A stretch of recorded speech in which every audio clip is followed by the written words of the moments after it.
Tere tulemast, jõudsite Ranneferde aiakohvikusse Randvere külla. Teil on nii põnev kohviku nimi, kust selline kohviku nimi tuleneb? See on täitsa ajalooline nimi, et uskuge või mitte, aga 1548. aastal kandis Randvere küla just Ranneferde nime, ehk siis 474 aastat tagasi. Et veidi hiljem oli see juba Rannefer ja ajas on nimi muutunud, et heal lapsel mitu nime. Et justkui liigumegi ajaloos tagasi nüüd kohvikute päeval. Kus te täpselt asute? Me asume Randvere külas, Randvere küla vanemas osas, Silva kvartalis. Ja see on väga vaikne, rahulik kvartal. Et sellepärast me ootame ka siia just lastega peresid, et siin ei ole kihutavaid autosid. Et isegi kui mõni laps peaks kogemata hoovist välja jooksma, mida ta loodetavasti ei tee, siis siin suure tõenäosusega ei juhtuda mingisuguseid õnnetusi. Ja, siin on hoovialad ümber ringi, et on siuke vaiksem koht. Silva kesktee 6 on meie aadress. Mis teil menüüs on?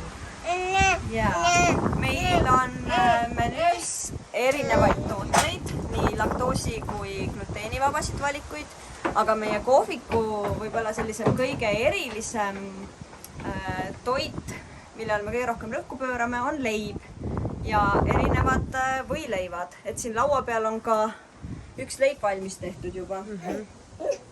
Ma kuulsin, et teil, miks just leib? Ma natuke kuulsin ka, et te ise olete puutunud kokku 10 aastat juba leivateoga. Ja saan aru, et te teete ka sellise leivatöötoa sellel päeval. Just, et mina ise olen kodus leiba küpsetanud juba 11 aastat.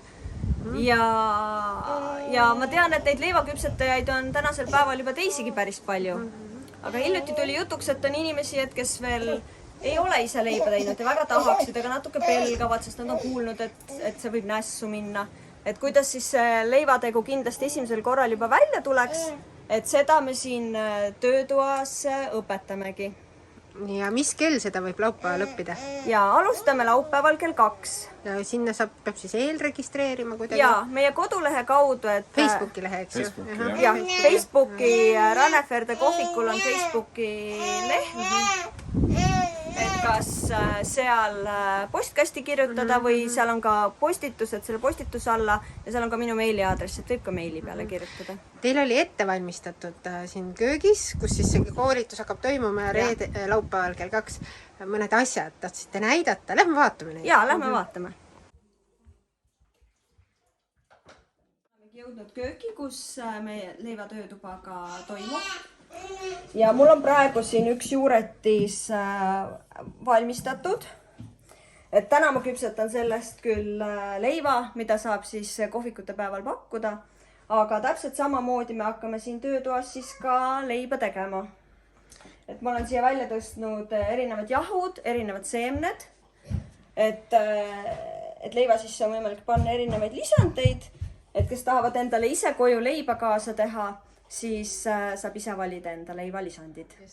Ja siis hakkamegi siin jahudest ja seemnetest kokku segama. Ja saan aru, et kui leib on valmis, siis on võimalus ka oma leib kaasa osta. Just nii. Et meil on erinevas suuruses suuremaid ja väiksemaid vorme.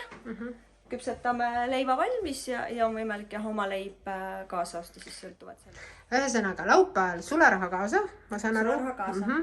Ja kohviku algus oli siis kell 12. Aga kohtumiseni.